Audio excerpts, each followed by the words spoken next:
un jour, mon éditeur m'envoie tout un recueil, que j'ai encore d'ailleurs, m'envoie un email avec tout un recueil de légendes. Alors, il y en avait moult. De légendes bourbonnaises. Et il me dit, trie là-dedans celles que tu trouves les mieux. Alors, j'en connaissais déjà plein en plus. Je dis non, mais il me dit, pas plus de 60. Hein. Il dit, si tu veux, tu fais une préface et on sort un conte populaire du Bourbonnais. Je trie les légendes, je lui écris une préface, je lui envoie, je dis, ça te va comme ça? Il me dit, c'est parfait. Il me dit, je peux te demander la même chose avec l'Auvergne? Je dis, tu sais, là, l'Auvergne, il y a des légendes, j'en ai lu. Quand j'étais chez Gibert, j'en ai racheté. À un moment donné, j'étais responsable des achats de livres d'occasion, j'en ai racheté un paquet de livres de légendes, les vieux Pourra, les vieux Vialates, les compagnies, etc. Oui, je dis, envoie toujours tes légendes, mais je dis, je suis sûr que j'en ai plus que toi, quelque part. Il dit, ça m'étonnerait, j'en ai 2500 des légendes auvergnates. Je dis, oui, effectivement, ne m'envoie pas les 2500, fais-moi déjà une présélection, et après, j'ai fait la même chose avec les légendes d'Auvergne. Et l'année dernière, il me dit, si on faisait tous les deux la même chose avec le Berry? Mais il dit, là, par contre, il faut qu'on en réécrive nous-mêmes, parce qu'il y en a des orales qui ne sont pas très bien écrites. Donc, on a sorti les légendes berrichonnes l'année dernière, qu'on a remaniées, réécrites. Bon, les grandes plumes, on les a laissées, parce que dans le Berry, il y a quand même des légendes qui sont écrites par George Sand, même si elles ne sont pas signées George Sand, elles sont signées Aurore Sand. Aurore Sand, pour ne pas reverser à son éditeur principal avec qui elle était en bisbille, elle était en bisbille avec tout le monde en même temps, George Sand. C'était un caractère. Donc il y a des légendes qui sont signées Hugues Lapère aussi, ça on n'y touche pas. Mais après derrière on en a réécrit certaines. Mais dans le Berry il y en a plein. Il y en a plein. Ouais. Là on prépare un tome 2 des légendes auvergnates. Il y a beaucoup de collections de contes et légendes de France par province. Ouais. Mais les nôtres marchent très bien. Hein. Les nôtres marchent. On a obtenu un prix cette année d'ailleurs avec. C'est toujours le même éditeur? Ouais, toujours chez CPE. Ouais. CPE, Marivol, c'est le même éditeur. Ça. Alors ça fait 3 veines, ça, au fond. Hein, alors oui, j'ai 3. Voilà, j'ai 3 veines. Les romans, les contes et légendes de la cuisine. Moi, la cuisine, c'était le dernier, là. C'est bon, j'en ai fait le tour, on va dire. Par contre, les contes et légendes, j'en ai pas fait le tour. Il y en a encore. 3 veines, 4, je dirais, puisque je collabore aussi à l'Almanach des gens d'Auvergne, l'Almanach du Berry, l'Almanach du Bourbonnais, où j'aborde. Cette année, par exemple, dans l'Almanach des gens d'Auvergne, je vais parler d'un de mes confrères. Néanmoins ami, plus ami que confrère d'ailleurs, qui fait des émissions sur toutes les radios d'Auvergne, toutes, je dis bien. Ah ouais? Sur les radios. Sur les Auvergnats célèbres. Et qui a sorti un livre qui s'appelle L'Histoire d'Auvergnat. Ah, j'ai vu ça. Christian Robert. Donc je lui ai consacré 3 pages dans le prochain Almanach des gens d'Auvergne. Dans l'Almanach du Bourbonnais, j'ai raconté une légende, entre autres, parce que je fais des petits trucs aussi, je collabore vraiment. Oui, les projets maintenant. On est en 2016. J'ai déjà un projet, j'ai un roman qui paraît en septembre, qui part d'ici, de Sauzet, dans les années 60, parce qu'on m'a raconté des choses. Voilà, c'est un roman, hein, je me sers juste du lieu géographique, et qui monte jusqu'à l'autre côté de Vernejol. J'ai quelques romans policiers, alors je ne sais pas si je continuerai à les faire chez Marivol. C'est plutôt nouveau comme veine, ça, non? J'ai toujours été attiré par ça quand même, hein. J'en ai beaucoup lu et j'aime bien j'aime bien tout ce qui est intrigue, énigme, etc. C'est jubilatoire à écrire, perdre le lecteur un peu, le ramener, croire qu'il a trouvé, et puis je trouve ça assez drôle. Scénario de film? Tout est adaptable, hein. Je veux dire, après, il faut que les gens tombent dessus. Moi j'écris des livres, après je me vois pas faire des choses avec des scènes, etc. Ou alors si, il faudrait que j'écrive carrément du théâtre. Ça m'a pas encore pris, l'idée m'a effleuré, j'ai de la matière pour le faire, mais pour l'instant je reste dans le narratif, dans le romanesque. Il me faut une trame. Quand j'écris un roman, la trame je l'ai en tête, je sais où je vais. Donc j'ai pas besoin de... Le découpage est fait. Il est fait dans ma tête, déjà. Il est prêt. Un roman, je mets entre 3 et 6 mois à l'écrire. Donc, mais à partir du moment où je pose le premier mot sur un clavier, je sais où je vais. Après, au fil des jours, il se peut qu'il y ait certaines choses qui se modifient, des personnages qui viennent se rajouter, etc. Mais la trame principale est là, de toute façon. Et elle ne changera pas. Même si on va prendre des méandres, rajouter des anecdotes, des personnages, des choses. La trame, elle est dans la tête, elle n'est pas sur le papier. Ah non, jamais.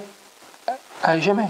Je dis, je suis hyper mnémonique, donc la trame elle est là, elle y reste, et cette elle n'en trame, bouge elle pas. se bâtit comment? Elle se bâtit la nuit, elle se bâtit le jour, elle se bâtit... Franchement, j'en sais rien. Ça vient. Une idée me vient. C'est souvent une idée, un personnage qui me vient. J'ai envie de parler d'un personnage. Et après, la trame, j'y réfléchis un peu et la trame va se bâtir toute seule. Alors vous dire si c'est la nuit, le jour, j'ai jamais fait attention à ça, en réalité. Mais quand je commence, quand je mets le premier mot, quand je décide d'une nouvelle histoire et que je mets le premier mot sur le clavier, la trame, elle est là. Elle est bouclée. Il faut qu'elle soit bouclée. Il ne faut pas partir. J'ai des collègues qui partent par hasard. Oui, ça existe, ça. Ouais. Des écrivains qui partent par hasard. Je ne sais pas faire. Et qui se laissent guider. Ouais, je ne sais pas. Alors je me laisse guider, moi, par mon histoire. Il y a des anecdotes comme dans celui-là, où il y a un personnage qui vient aux 2/3 du roman à peu près, et qui n'était pas du tout prévu au départ et qui va jusqu'au bout. Mais ça ne modifie pas le parcours général. Ouais. Ça ne modifie pas l'histoire générale. C'est-à-dire que la fin prévue reste la même. Ceci dit, ce personnage prend de l'importance, donc il va venir s'insérer dans cette histoire, l'étoffer. D'accord. Mais la trame est restée. Il y a le début, il y a la fin, voilà. Et les épisodes. Il y a le début, il y a la fin. Après, il y a 2 ou 3 paliers indispensables que j'ai en tête. Après, c'est sûr qu'on part dans certaines méandres qui n'étaient pas prévues au départ. Même dans La main sur le sac, il y a un des personnages qui n'était pas prévu au départ, qui vient se greffer. Et il est arrivé comment? Lui, par nécessité? Non. Pour non, même pas. Une évolution. Il est venu personnage plus que secondaire, tertiaire, voire paternaire, et il a pris de l'importance au fil des pages, et je l'ai emmené au bout aussi. Mais ça n'a absolument pas modifié la manière d'écrire l'histoire. La trame générale, quand elle vient, ça vient d'un personnage, ça peut venir d'un événement ou de quelque chose que vous avez lu, ou d'un fait divers Alors ça, c'est venu d'un fait divers, si on veut, c'est même pas un fait divers, c'est venu d'un petit article que j'ai lu un jour que j'attendais chez le médecin dans le magazine Elle. Un truc qui faisait 20 lignes. 20 lignes qui ont donné 150 pages. Bon, ça c'est... Voilà. Que l'idée m'a... C'était un courrier des lecteurs en plus. L'idée m'a plu, j'ai dit tiens, je pourrais faire un truc avec ça, c'est assez marrant. Surtout que l'idée m'avait déjà effleuré. L'histoire des secrets de famille, ça m'avait déjà effleuré, donc voilà. La main sur le sac, je me suis toujours demandé comment on arrivait, comment on venait à être de la cloche, si on l'avait choisi, si on pouvait s'en sortir, etc. Et j'imagine une histoire autour de ça. Un monsieur que j'ai toujours vu, tant que j'ai travaillé Place de Jaude, et j'ai travaillé un paquet d'années, imaginez, du début de Gibert jusqu'à la fin de Nostalgie, ça fait un paquet d'années. Même si j'ai eu une petite incursion en Normandie, en région lyonnaise, ça m'a fait quand même un paquet d'années. Et ce monsieur, j'ai toujours vu devant la BNP faire la manche tout seul, avec son chien propre sur lui et tout. Je me suis dit, comment on peut en arriver là? Et comment, lui, il était vraiment atypique. Et ça m'interpellait, quoi. Donc, vous lui avez parlé? Oh, plusieurs fois, oui. Mais j'ai jamais osé lui demander. Non, voilà. Bonjour, bonsoir, ça va, il fait beau, etc. Voilà. Et moi, je l'ai imaginé. Oh oui, là, c'est complètement imaginaire. Ouais. Mais c'est parti de cette idée-là, vous voyez. C'est ce que je veux dire. Un peu. Passé composé, c'est encore plus bizarre, l'histoire de l'amnésique. J'étais chez ma maman un après-midi. Elle regardait un téléfilm complètement mauvais. Et l'histoire d'un amnésique aussi, à la fin je lui dis mais comment tu peux regarder des insanités pareilles? Je dis moi il y a tellement de choses plus belles à faire avec un amnésique que elle dit ben fais-le. Ben, je dis chiche, et de là je me suis mis à imaginer cette histoire, et voilà, elle est venue toute seule quoi.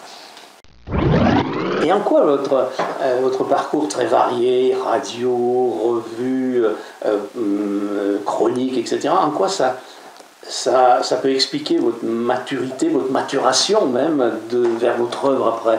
Est-ce que ça la nourrit quelque part, ce fait que... Ah ben oui, il y a du vécu quand même. J'aurais été incapable d'écrire ça à 20 ans.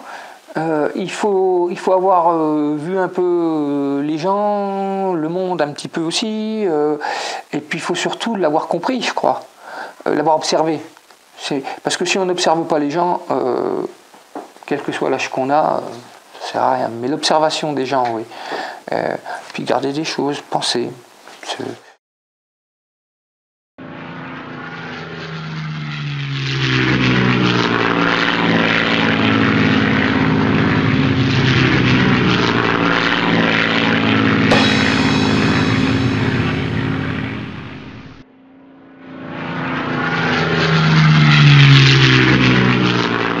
si on n'observe pas les gens, quel que soit l'âge qu'on a, ça sert à rien.